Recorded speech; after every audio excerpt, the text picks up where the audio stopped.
Di abad 15 ada yang menarik, teman-teman boleh cek. Semua penemuan-penemuan besar itu ada ongkosnya. Galileo Galilei, Copernicus, Gutenberg menciptakan mesin printing. Saya lupa apa yang tercipta. Newton dengan Principia of Mathematicanya gitu ya. Pada saat 14 sekian dan 15 sekian mendadak Eropa menjadi dunia baru, pinter semua dan teknologi maju dengan cepat, padahal kemajuan teknologi dan peradaban itu memerlukan biaya mahal. Nah, maka sejarawan menduga bahwa harta-harta Templar tadi yang di permukaan jadi shadow, menjadi pembiaya semua penemuan-penemuan teknologi. Kemudian seperti bank pertama kali diciptakan di Italia, printing money pertama kali diciptakan di beberapa negara Eropa, masih belum berupa negara Eropa tapi kerajaan. Bahkan bank tertua di dunia di Italia sampai saat ini udah 500 tahun pun masih hidup, masih ada, masih jalan. Yang kita mau mengingatkan adalah menduga bahwa tadinya Templar dengan Kami broker berkelas dengan 9 tahun kisah sukses. Ketentuan trading menjadi kekuatan kami.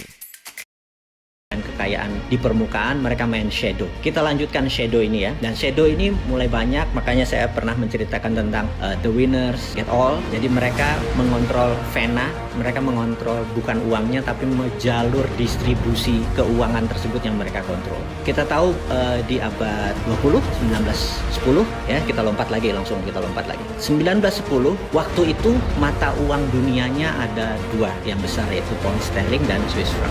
Harus ingat, dan talipan nomor satu tetap pound sterling. Pound sterling menguasai 80% transaksi di dunia. Di awal-awal abad 20, tentunya abad 19 dia lebih berkuasa. Jadi teman-teman harus mengingat bukan dolar atau belum dolar. Di 1910 ada sebuah rapat yang sangat fenomenal. Jadi kalau di 1989 kita lompat sebentar ke Tiongkok, China. Di situ ada the secret meeting that changed China tahun 89. Nah, tahun 1910 ini ada the secret meeting that change dollar, ya dolar gitu ya.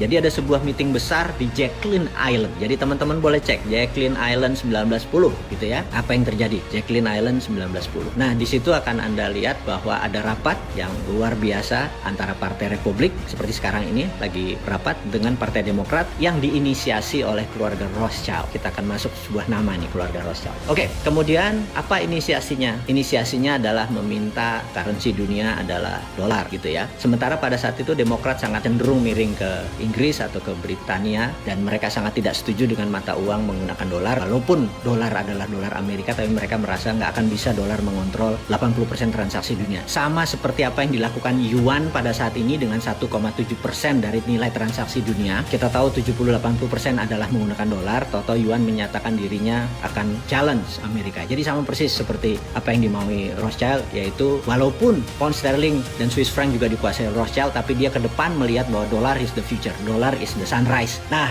ditolak oleh Partai Demokrat karena waktu itu Partai Demokrat lebih dominan. Anda boleh cek di Wikipedia sekarang. Separuh dari Partai Demokrat, kongresmen dari Partai Demokrat dan senator dari Partai Demokrat itu ada di kapal Titanic, dan kita tahu kapal Titanic siapa yang membiayai, dan kemungkinan besar kapal itu ditenggelamkan. Dan kita semua tahu begitu rapat kembali untuk menyatakan dolar adalah akan menjadi world currency, Partai Demokrat hanya separuh dan kongres menandatangani semua. Akhirnya the winner is Rothschild gitu ya. Nah, kalau saya ngomongnya ngawur, Anda cek di Wikipedia. Dan kalau di Wikipedia di situ ada Jacqueline Island, ada 1910, ada Rothschild yang membiayai Titanic, ada separuh Partai Demokrat anggotanya mati di kapal Titanic. Semua ada di Wikipedia, bukan ngarang saya ini. Saya cuma teman-teman yang muda-muda yang belum ingat ya saya ingatkan aja. Ini pelajaran-pelajaran dasar. Mungkin saya ada miss waktu atau miss jumlah, tapi kita semua get the point lah maksudnya. Oke, di tahun 45 di mana Amerika sudah menjadi pemenang perang dengan Eropa dan Amerika control the world. Jadi ingat bahwa di tahun 45 itu terjadi sebuah keputusan adalah world currency adalah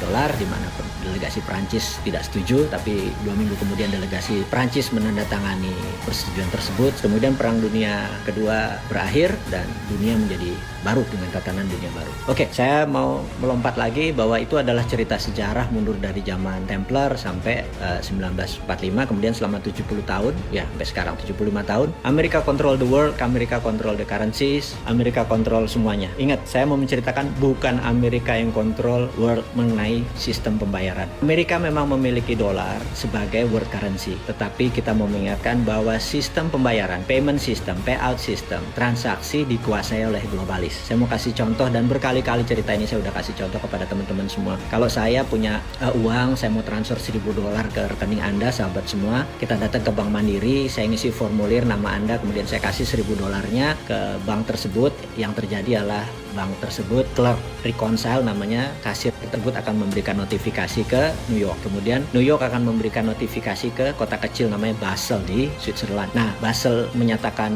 good atau notifikasinya oke. Kemudian New York mendapatkan go ahead sign. Kemudian New York memberikan Bank Mandiri bilang oke. Pada saat itu masuklah $1.000 tadi, dipotong fee. Fee Mandiri dapat, fee New York dapat, dan Basel dapat. Jadi saya mengingatkan bahwa Basel dimiliki oleh sebuah keluarga. Dan selama kita menggunakan dolar sebagai currency, sistem menggunakan sistem dia dapat benefit. Jadi itulah disebut the winner take all, dan mereka sudah menguasai ini selama ratusan tahun. Jadi ke depan bagaimana? Nah, ini yang saya mau menceritakan, apa visi 2030 ke depan disandingkan dengan teori konspirasi. Mudah-mudahan teman-teman jadi mendapatkan visi besarnya dulu. Sekali lagi, Anda boleh bilang ini halunya Bosman, Anda boleh ini bilang pendukung teori konspirasi, tapi saya cukup konsisten dengan 450 video yang kita buat, cukup konsisten. Jadi kalau ada orang nanya, gila ya, dia ngayal tiap hari selama 450 hari dan rencananya masih ada 550 hari ke depan. Saya bilang ya, memang timnya ada 7 orang doktor yang membuat ini semua. Jadi bukan seorang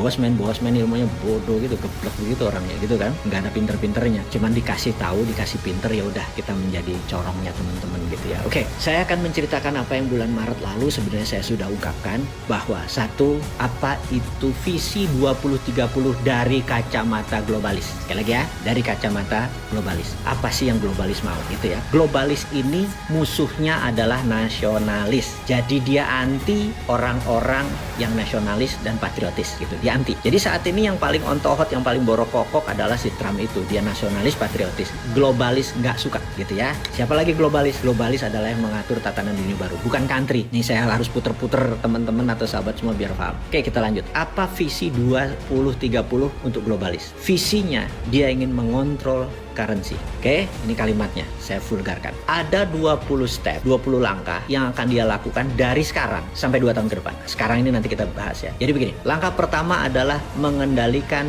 media mainstream di 194 negara. Saya ulangi lagi. Globalis mengontrol media mainstream, media utama di 194 negara gitu ya. Amerika, Indonesia, Tiongkok, nggak peduli dia. Pokoknya kontrol 194 negara. Kontrol. Entah kontrol direct, indirect, payment, atau ada orang di dalam, terserah. Berapa lama melakukannya? We never know. Bisa 10 tahun, bisa 5 tahun, yang jelas mereka sudah mengontrol saat ini. Kemudian nomor 2, melepas virus yang sedikit deadly, atau melepas virus yang lebih mematikan sedikit dibandingkan influenza atau flu gitu ya. Langkah kedua. Langkah ketiga, semua media yang di tangan dia dibuat berita-berita bahwa COVID menakutkan, mematikan. Anda lihat video di Cina ada orang mati berdiri, di Italia ada gini. Sahabat semua, itu by design, itu propaganda ya. Nomor 3, create fear.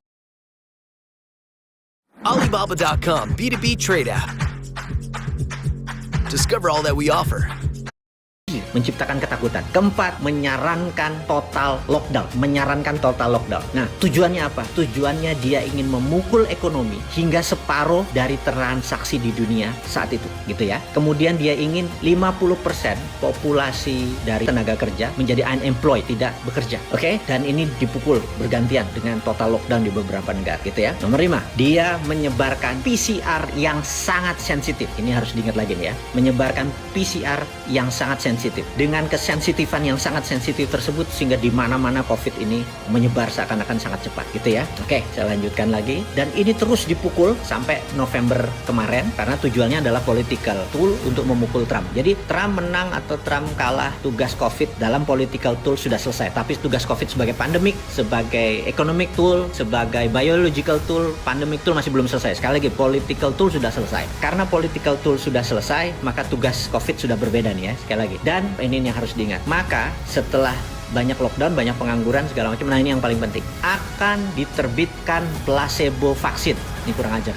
placebo vaksin ini tingkat penyembuhannya mungkin hanya setengah orang yang punya antibodi. Jadi gini, orang yang kena COVID, katakanlah dia OTG tanpa gejala, kemudian dia sembuh, tubuhnya sudah ada antibodi. Tapi mereka yang kena lebih parah, misalnya sampai dirawat, sampai perlu plasma atau sampai memerlukan itu, sembuh, maka antibodi dia lebih tinggi daripada yang OTG tadi. Vaksin yang nanti yang kita sebut placebo vaksin ini bahkan tidak sampai setengah dari orang yang punya antibodi itu. Jadi rendah sekali gitu ya, rendah sekali. Kita sampai tahap ini nih yang saya mau bicarakan. Lalu nanti, sekali lagi, ini belum terjadi. Ada 20, ini nomor 8. Saya ada beberapa yang saya skip sengaja ya, biar teman-teman terus intens dengan saya, intens dengan teman-teman di sosial media. Jadi ini nomor 8. Nomor 9, nomor 8 itu apa tadi? Diterbitkan vaksin placebo. Ingat kenapa vaksin placebo? 40 tahun AIDS itu beredar di dunia, belum ada vaksinnya. Sekarang kita mau nanya, kenapa nih 1 tahun mendadak ada vaksinnya gitu ya? Oke, kita sekedar skip, hanya pertanyaan kritis aja. Nanti setelah ini, setelah vaksin placebo ini diterbitkan, ini sekali lagi saya baca dari data apa yang dimaukan oleh para globalis. Yang nggak percaya teori konspirasi, ya anggap ini dongeng gitu aja ya. Setelah ini akan disebar PCR yang low sensitivity. Jadi ingat ya, tadi disebar PCR yang high sensitivity, sangat sensitif. Jadi semua orang akan jadi kena. Ini sekarang dibalik. Dia akan memberikan yang low sensitivity sehingga seakan-akan vaksinnya efektif. Sadis yang ngomongnya ya, saya minta maaf nih. Jadi dengan ada PCR yang nanti disebar ada low sensitivity, kesannya vaksin efektif. Ini apa efeknya? Efeknya manusia di seluruh dunia merasa vaksin, merasa sekali lagi, dan COVID terkalahkan. Di sini berita akan terus turun hilang. Tapi nanging gitu kalau Jawanya, tapi COVID masih ada dan COVID masih satu level deadly atau mematikan daripada flu gitu ya. Jadi nanti Anda bisa bayangkan, kok kayaknya udah sembuh tapi bos ini mendadak 4 hari isolasi mandiri, 21 hari isolasi mandiri, terus bergilir. Jadi tahun 2021 apa yang terjadi? Jangan harap Anda akan merasa bahwa ini udah take off. Anda di trap. Anda emang sengaja mau dikenain oleh kaum globalis itu supaya terpapar lebih dari 60% penduduk dunia. Itu targetnya. Dengan terpapar itu dengan tingkat kematian 3-4%, hilang berapa puluh ribu atau ratus ribu manusia. Itu tujuan mereka gitu ya. Dan sekali lagi, teori konspirasi Anda boleh nggak percaya. Wes sakarepmu, bosman kok gitu, nggak sakit hati kita. Lanjut ya. Nah setelah tadi PCR tadi low sensitivity, orang lupa, orang keluar lagi, tapi waduh yang sakit, yang terpapar yang kesana kemari makin lebih cepat. Itu maunya mereka. Dan ekonomi makin berantakan karena kita makin kikuk kok, ini lockdown apa enggak, PSBB apa enggak, makin kusut. Dunia ke depan itu makin kusut gitu. Nah lalu siap apa yang mereka luncurkan? Mereka akan meluncurkan digital currency, ini yang sebenarnya mereka mau gitu.